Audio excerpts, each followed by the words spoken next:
مسئلہ شرعی بھی بہت ضروری ہے، مسئلہ شرعی کے بارے میں بھی، کیونکہ ایک مسئلہ بھی اگر ہو جائے انشاءاللہ ثواب بھی بہت بڑا ہے، اور یہ ہماری ذمہ داری بھی ہے اور اس کی ضرورت بھی ہے۔ سوال یہ ہے کہ نگاہ ڈالنے کے احکام ہے، مرد کے لیے نامحرم عورت پر نگاہ ڈالنے کا کیا حکم ہے؟ مرد کے لیے نامحرم عورت کا جسم دیکھنا، اسی طرح اس کے بالوں کو دیکھنا، خواہ لذت کے ارادے سے ہو یا اس کے بغیر، حرام میں مبتلا ہونے کا خوف ہو یا نہ ہو، حرام ہے کسی بھی صورت میں۔ اور اس کے چہرے اور ہاتھوں پر نگاہ ڈالنا اگر لذت کے ارادے سے ہو یا حرام میں مبتلا ہونے کا خوف ہو تو حرام ہے، بلکہ احتیاط مستحب ہے کہ لذت کے ارادے کے بغیر اور حرام میں مبتلا ہونے کا خوف نہ بھی ہو تب بھی نہ دیکھے۔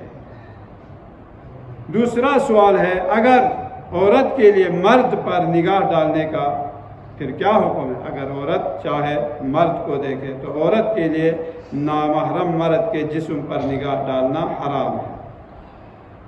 الحمدللہ اسی لیے جو زنجیر زنی کا جو آغا رہبر نے جو فتویٰ دیا تھا، ایک تو یہی چیز بھی تھی کہ یہ تو اگر آغا رہبر فتویٰ نہ بھی دیتے تو پھر ہم حرام میں مبتلا ہوتے، یا خواتین جو ہے وہ حرام میں مبتلا ہوتے، کیوں سب دائرہ بنا کر دیکھ رہی ہوتے اور ہم لوگ کیا نام ہے قمیص اٹھا کر زنجیر زنی کر رہے ہوتے۔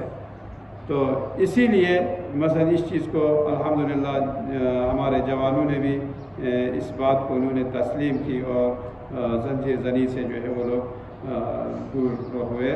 تو فرماتے ہیں کہ لذت کے ارادے سے کہ بغیر نظر ڈالے اور حرام میں مبتلا ہونے کا خوف نہ ہو تو کوئی اشکال نہیں۔ کہاں؟ یعنی مثلا سر، دونوں ہاتھوں اور دونوں پنڈلیوں پر، کہ جنہیں عرفاً چھپانا ضروری نہیں۔ حالت نماز میں جو حصہ مثلا آپ کے ہاتھ کلائی تک اور چہرہ اور پاؤں، ان چیزوں کو دیکھنا جو ہے کوئی مشکل نہیں ہے۔ اب بے پردہ عورتوں پر نگاہ ڈالنے کا کیا حکم ہے؟ ان بے پردہ عورتوں کی طرف نظر کرنے میں جب کہ حرام میں مبتلا ہونے کا خوف نہ ہو کوئی اشکال نہیں۔ جنہیں اگر کوئی پردہ کرنے کا کہے تو اسے اہمیت نہ دیتی ہو اور اس حکم میں کافر اور غیر کافر عورتوں میں کوئی فرق نہیں ہے۔ بس بے پردہ مسلمان بے پردہ عورتیں اور یہ ہو یا کافر بے پردہ عورتیں ہوں، ہر ایک کے لیے حکم ایک جیسا۔ عورت کے لیے کتنی مقدار میں اپنا بدن چھپانا واجب ہے؟ یہی فرمائے کہ نماز کی حالت میں جتنا حصہ جو ہے چھپانا ضروری ہے، اسی طرح نامحرم کے سامنے بھی عورت کے لیے اپنے ہاتھ اور چہرے کے علاوہ سر کے بال اور باقی تمام بدن نامحرم سے چھپانا واجب ہے۔ اگر نابالغ بچہ ممیز ہو تو کیا عورت کے لیے اس سے شرعی حجاب لازم ہے؟